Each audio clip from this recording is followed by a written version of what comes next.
Stories from Parliament. The Gunpowder Plot, Part 1.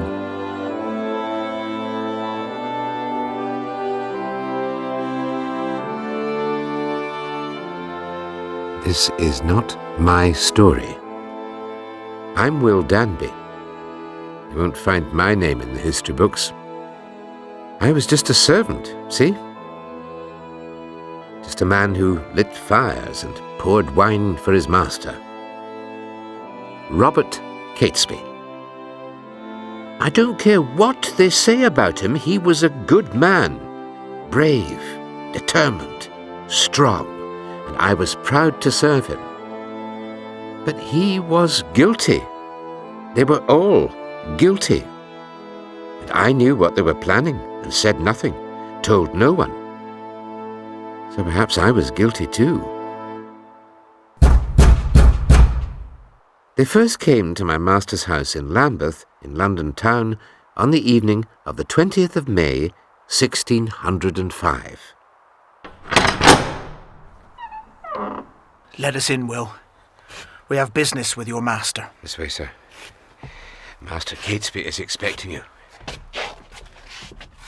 Three of them I recognised. Thomas Percy, John Wright, and Thomas Wintour. But one was a stranger, a dark-haired man who seldom spoke. Guy Fawkes, Master Catesby. I am pleased to meet you. Welcome, Master Fawkes. I've heard much about you. I am glad that you could join us. Will, serve wine to these gentlemen. Yes, sir. Nobody notices a servant. When you're a servant, it's like being invisible. So sometimes you hear things. Things you're not supposed to hear. The treatment of our true Catholic Church gets worse every day, Master Catesby. The new King James fears and hates us as much as Elizabeth did. Our priests are still in hiding, and our people fined and jailed. Even put to death if they refuse to accept the new religion. We must take action against the King. Yes. I am prepared to do it.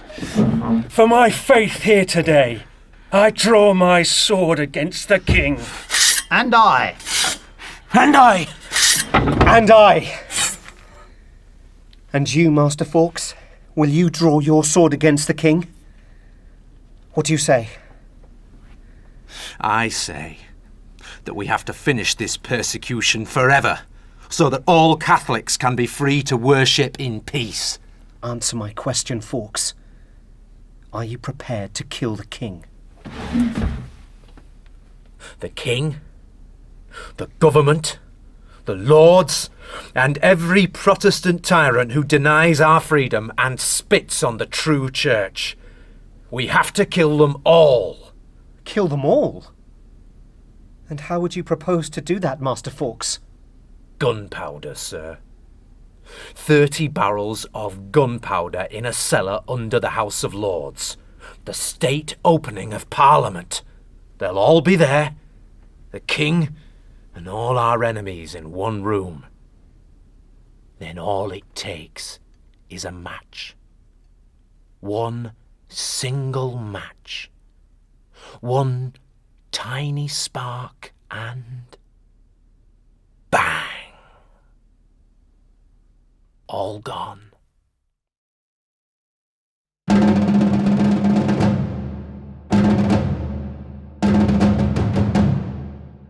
That's when I should have said something. That's when I should have told someone. But I didn't. Over the next few weeks, a plot started to take shape. We have the gunpowder, Master Catesby. Fawkes has purchased 34 barrels, enough to blow the whole place to 1,000,000 pieces. We're bringing it across the river in small boats. A few barrels every night. A cellar has been hired right under the House of Lords. I have the keys here. It's the perfect place for the gunpowder. The state opening of Parliament is to be November the 5th, and our 34 barrels will be in place. That will be the day, gentlemen. November the 5th will be our day. We'll need matches and slow-burning touchwood so our man can light the fuse and still have time to escape before the whole place explodes. And who will be our man? Who will be the one to light the fuse? I will do it, gentlemen. Master Fawkes, you are prepared to do this? You're sure? I am sure. It will be an honour. On November the 4th, the night before the attack, I dreamt of Guy Fawkes. In my dream, he was walking through the cellar under Parliament with his lantern and his matches. In my dream, I saw him stand before the barrels of gunpowder and light his fuse. I heard a mighty explosion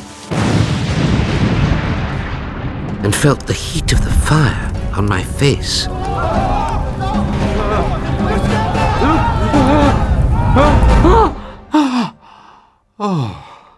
Then I awoke.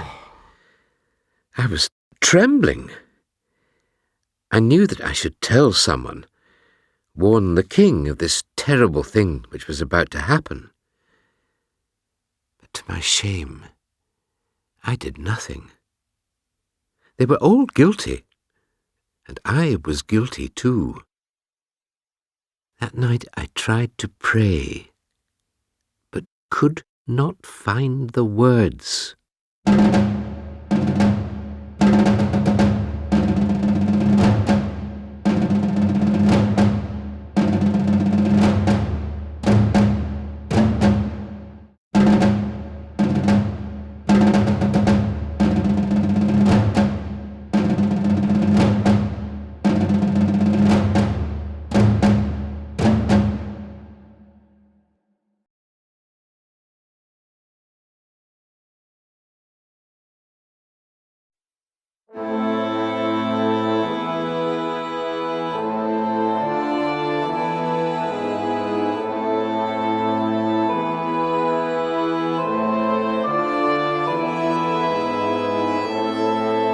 Stories from Parliament.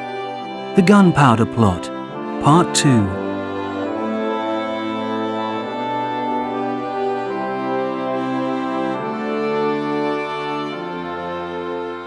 November the 4th, 1605. After my nightmare, I lay awake, knowing that the next day the king and the whole of Parliament would be blown to pieces. I knew exactly what was going to happen. I could see it all in my imagination. But I didn't know about the letter.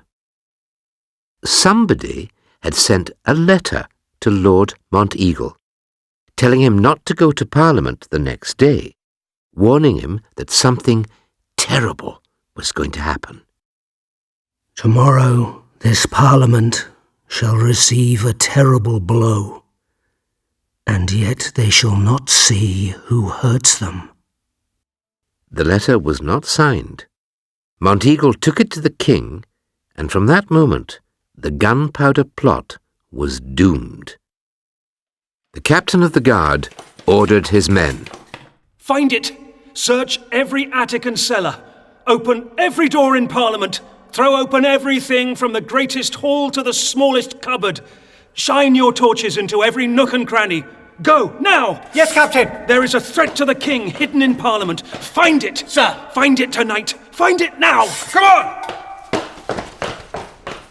In a cellar under the House of Lords, directly under the hall where the king would have sat the next day, they found Guy Fawkes.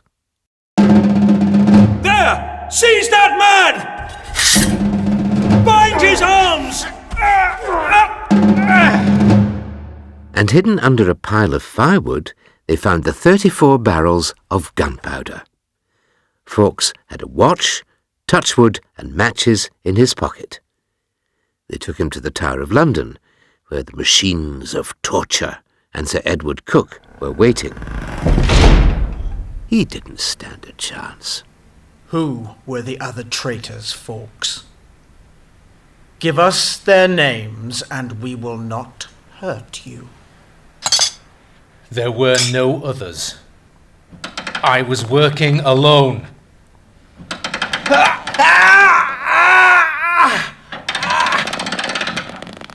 3 days.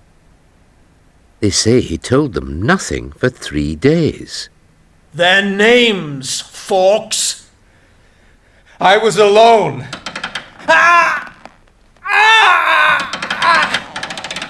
Till on the 3rd day, he broke. Thomas Percy. Thomas Wintour. John Wright. Robert Catesby. So now they had my master's name. Robert Catesby put up a fight when the king's men tracked him down, but he was outnumbered. And they shot him dead. I wept for my master, but at least I knew he had a quick death. The others were not so lucky. I was there at the trial in Westminster Hall. I saw them brought in, heard them condemned for high treason, heard too their confessions and the terrible sentences that were passed upon them. A bitter fate awaits any man who is guilty of high treason. These plotters, these conspirators, these vile traitors shall be dragged through the streets to Old Palace Yard in Westminster, and there they will be hanged, drawn, and quartered! I was there to see Guy Fawkes and 3 others die in the Old Palace Yard, right next to the Parliament building they'd wanted to blow up.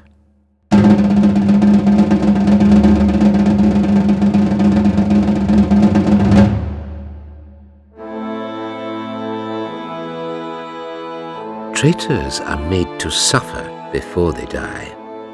They are hanged, drawn, and quartered. Their bodies are cut open while they are still alive.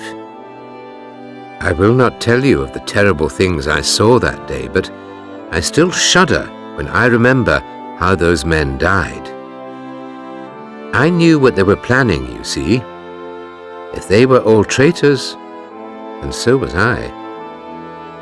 And if they truly deserved that terrible death, then perhaps I did too. And now, we Catholics will not be trusted for 100 years. They will stop us from practicing law or becoming officers in the army. Soon, they will stop us from voting. For the next 100 years, we Catholics will be blamed for every fire and plague in England. And the plotters, their names are already forgotten. Except one, for the people will remember Guy Fawkes. The king ordered bonfires to be lit to remember the night His Majesty was saved from certain death. And now, on November the 5th every year, people light their fires and burn effigies of Guy Fawkes. The man who waited in the dark with matches and touchwood in his pocket. The man who came within a whisker of changing England forever.